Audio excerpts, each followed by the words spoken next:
Welcome to ITExaminer.com. This is Lenora Priya Bennett. Chip giant Intel has been fined $25 million by South Korean antitrust watchdog for offering illegal incentives to PC makers. Intel has been found guilty of unethical conduct by South Korea's antitrust regulator and fined $25 million for offering rebates to South Korean PC makers. The Korean Fair Trade Commission found that Intel gave rebates to companies such as Samsung and Trigem Computer in order to encourage them to stop buying processor chips from AMD. It has now ordered Intel to stop offering the illicit discounts. An Intel spokesman defended the company against the charges, claiming it did not use rebates in an anti-competitive fashion, and added that Intel is likely to appeal against the ruling. 3 years ago, the Japanese Fair Trade Commission made a similar ruling against Intel for adding clauses restricting Japanese PC makers from using its rivals' chips. The company has also faced charges from the European Commission of using its dominant market position to violate antitrust laws.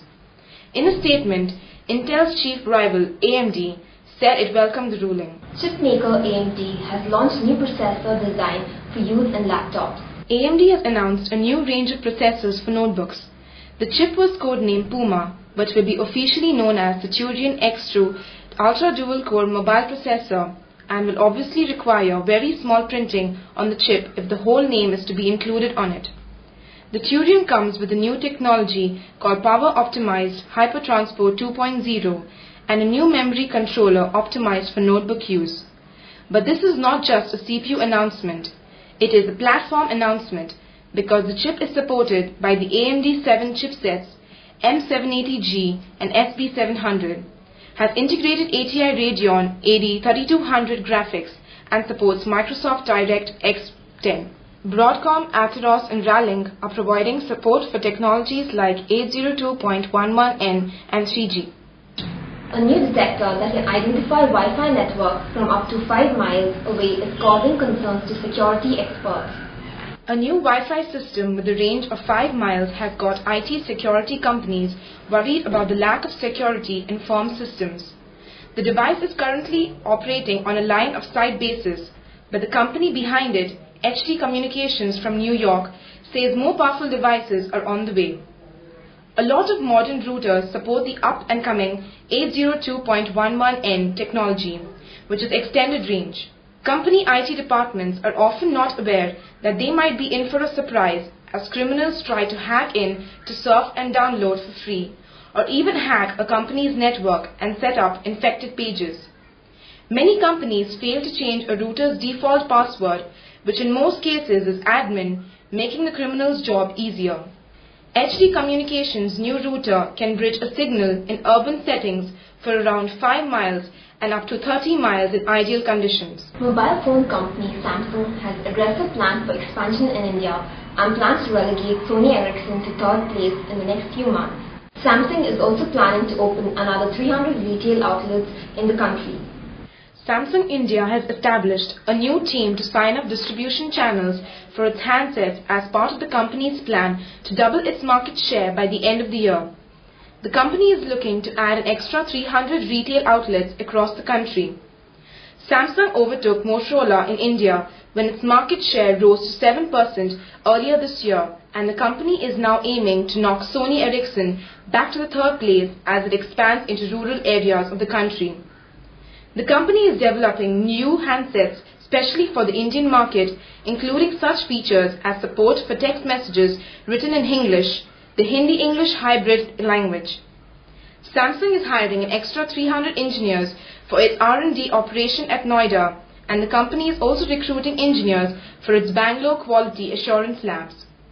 Sunil Dutt, boss of Samsung Telecommunications in India, said that the company had made substantial gains and hoped to continue to do so with a new range of models and become the second largest player in the market by the end of the next quarter.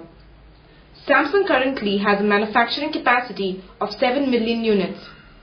Dutt added that Samsung's Chennai facility would play a key role in its growth plans. Forbes magazine has named 5 Indian businessmen in its annual list of billionaires. In a list of 1,125 billionaires, Indians stand tall, with Wipro chairman Ajim Premji ranked 60th in the list. Infosys made a big mark with three of its bosses, N.R. Narayanamurthy, Nandan Nilekani and Senapati Gopalakrishnan, listed among the outsourcing billionaires. HCL Technologies' Shiv Nadar is also included. Premji's wealth, estimated at $12.7 billion, represented the majority of the total wealth of the 5 Indian outsourcing billionaires, estimated at $20.7 billion. Outsourcing is proving lucrative in Taiwan too, with Terry Goa, the chairman of the world's largest contract manufacturer, Hon Hai, and Barry Lam of Quanta Computer also listed. Robert Kennedy of the University of Michigan Business School has suggested 3 factors why companies around the world have chosen to outsource to these Indian and Taiwanese companies. They are cost-cutting, specialized firms, and a huge pool of talent possessing specialized skills. And finally, a famous kung fu movie star is having problems with Chinese gangsters, but not in the usual way. Kung Fu superstar Jackie Chan has set up a business to sell Segway electrical scooters in the Asia-Pacific region. But his Hong Kong dealership is facing high prices because the US company will not let him assemble the trendy scooters in mainland China. Speaking to a security fair in Hong Kong, the 54-year-old star said that his business was doing well. But the main problem, it was costing him a fortune to make the Segway in the former British colony. He wants to move the production to a factory on the mainland, but the plan was blocked by Segway in the US because it feared that its battery-powered machines would be pirated by gangsters. China's Segway cost $10,000, which is a bit pricey in the country where the average salary is less than $100 per month. They sell for $5,000 in the US. China said he was confident Segway executives would change their minds as Chinese sales grow. Let's hope he can do it without it becoming to blows. Thank you for being with us. For more updates, please log on to itexaminer.com.